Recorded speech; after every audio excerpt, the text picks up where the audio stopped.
자, 영어 공부를 하는 도중에 자꾸 막히십니까? 아니면 나랑 영어 공부랑은 안 맞아, 이런 생각이 자꾸 드십니까? 제가 과연 여러분들이 어학 공부에 얼마나 적합한 사람인지 이 영상에서 알려드리도록 하겠습니다. 안녕하십니까? 영어 교육계의 떠도는 방랑자 2단 브래너입니다. 자, 제가 여태까지 영어를 강의를 해오면서 끝까지 열심히 하시는 분들도 많이 봤지만 하다가 포기하시는 분들 또 만만치 않게 봐왔습니다. 또 어떤 분들은 저한테 얘기하시는 분들도 계세요. 영어 공부는 나랑 정말 적성에 안 맞는 것 같아요.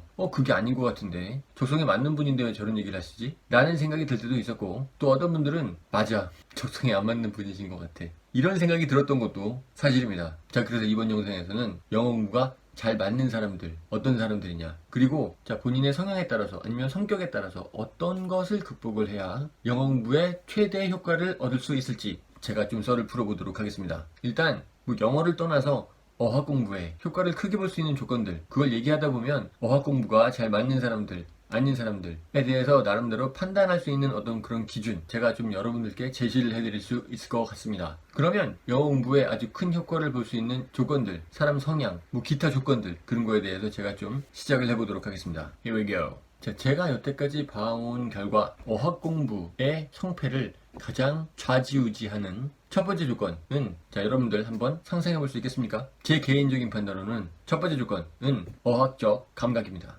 노력 정말 중요하죠. 저도 이렇게밖에 얘기할 수 없다는 게 너무 가슴 아프지만, 어학적 감각이 있는 사람이 노력하는 것과 어학적 감각이 없는 사람이 노력을 하는 것은 차이가 꽤 많이 납니다. 자, 같은 시간 축구 연습을 한다고 해서 누구나 다 메시, 박지성, 손흥민이 될 수 있는 게 아닙니다. 축구를 잘하는 사람이 될 수는 있지만 누구나 다 메시가 될 수는 없잖아요. 그거하고 똑같습니다. 영어 공부를 똑같이 해도 어떤 사람들은 정말 금방 느는 반면에 어떤 사람들은 정말 이런 말 하기 저도 가슴 아프지만 너무 진짜 안 되시는 분들도 있어요. 근데 이제는 그런 여러 부류의 사람들을 만나다 보니까 같이 영어로 대화를 한다거나 아니면 수업을 약 한 5분만 해봐도 감이 옵니다. 아마 많은 영어 강사분들이 제가 하는 말에 좀 동의를 하실 거라고 생각을 합니다. 자, 그런데 내가 봤을 땐 분명히 어학적 감각이 있는 사람인데 아직까지도 영어를 잘 못해요. 그런 분들은 대부분 어떤 분들이냐, 중고등학교를 거치면서 입시형 영어에 너무 질려버린 분들, 그래서 안 했던 분들이 많더라고요. 아무리 늦은 나이에 시작하시는 분들도 어학적 감각이 있다면 영어뿐만이 아니고요, 다른 언어들도 좀 빨리 익힐 수 있는 어떤 그런 유리한 위치에 있는 건 사실입니다. 주로 이런 사람들이 학원 같은 데 안 다니고요, 혼자 영어 공부에도 성공하는 케이스들이 많아요. 자, 한 가지 여러분들을 현혹하는 말들 있지 않습니까? 자, 혼자 영어 공부를 해서 나 이 정도로 잘해요, 이런 사람들이 바로 그런 분들이라고 생각하시면 돼요. 제 말에 좀 오해가 없으셨으면 좋겠는데, 어학적 감각이 없는 사람들이라고 그렇다고 영어가 안 느느냐, 그건 절대로 아닙니다. 다만 남들보다 더 많은 노력이 필요하다는 건 알아놓으셔야 될 것 같습니다. 자, 한 예로 제 수강생분 중에 정말로 처음 제가 수업을 맡게 됐을 때부터 등골에 땀이 났던 분이 있어요. 저를 너무 막막하게 만들었어요. 딱 제가 봐도 너무 힘들어 보이는데, 그런데 반전 정말 열심히 노력을 하시더라고요. 그래서 어느 정도 의사소통이 될 수 있을 때까지는 만드신 분도 봤습니다. 자, 그러면 어학 공부를 좌지우지할 수 있는 두 번째 조건, 넘버 2, 사람 성향입니다. 성향 중에서도 여러 가지가 있는데요, 일단 첫 번째 성향으로는 다 예상을 하실 수 있겠지만 외향적인 성격의 사람, 어학 공부에 성공할 확률이 높다. 뭔가 영어를 배울 때 실수를 해도 cool, 별거 아니게 받아 넘기는 사람들, 그래서 말을 할 때 거침없는 사람들이 많이 늘겠죠? 내가 말하는 게 틀렸을까? 맞았을까? 이런 거 고민하면서 말하기에 선뜻 주저하는 사람들, 생각보다 잘 늘지 않습니다. 그런데요, 제가 여태까지 영어 수업을 하면서 수많은 외향적인 사람들, 내성적인 사람들 많이 봐왔지만 이상하게 수업 시간만 되면 다 내성적으로 바뀌더군요. 본인한테 제가 영어로 말 시킬까봐. 그러면 내성적인 사람은 언어를 배우기가 힘드냐? 내성적인 사람 중에서도 어학 공부로 성공하시는 분들이 굉장히 많습니다. 어떤 분들이냐?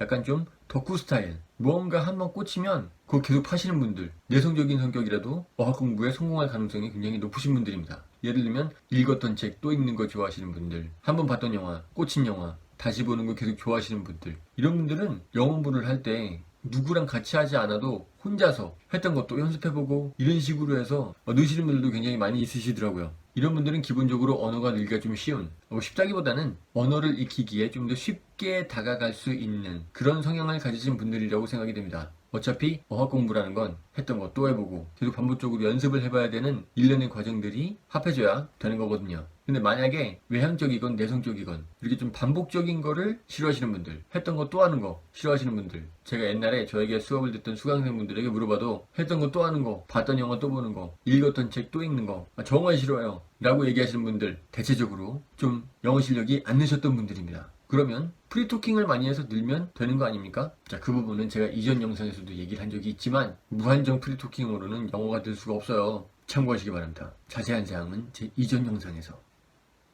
어학 공부를 좌지우지할 수 있는 세 번째 조건, 넘버 3.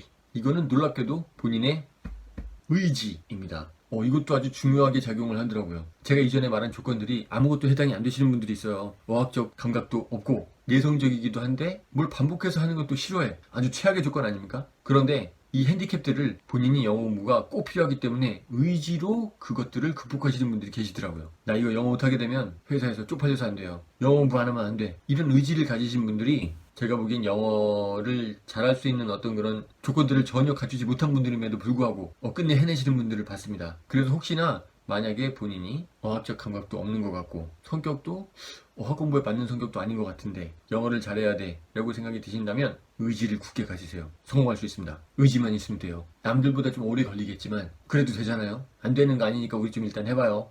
어학 공부를 좌지우지할 수 있는 조건. 네 번째, 4. 마지막 조건. 이쯤 돼서 왜 나이는 안 나오지? 라고 생각하시는 분들이 계실 것 같아서 맞습니다.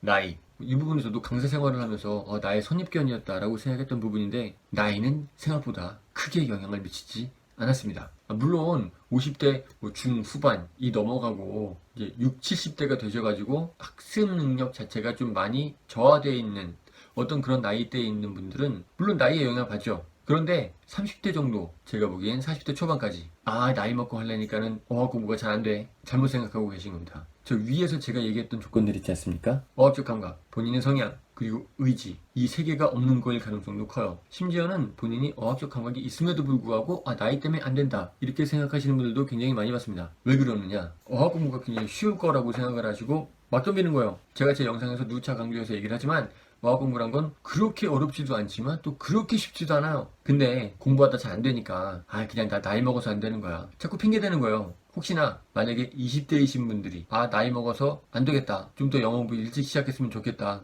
야야 웃기지 마. 어학 공부가 체질적으로 안 맞는 사람들은요 20대 중후반이신 분들이 지겹게 늘지 않는 친구들도 있어요. 그런데 40대 초반 중반이신 분들도 빨리 느시는 분들도 계세요. 한 예를 들어드리면요, 제 수강생이었던 분 중에 한 명은 40대 중반에 알파벳부터 시작했어요. 그런데 약 한 1년 반 정도 후 웬만한 건 프리토킹이 가능한 정도 수준까지 갔습니다. 놀랍지 않습니까? 심지어는 제 수강생 중에 70대이신 분이 계셨어요. 정확한 나이는 잘 모르겠어요. 60대 중후반? 아무튼 그 정년퇴임을 하신 분이라고. 그런데 수업 시간에 정말 열심히 공부를 해오셨어요. 복습 시간에 누구보다 목소리가 컸고 전 시간에 배웠던 거 완벽하게 복습을 해오신 분.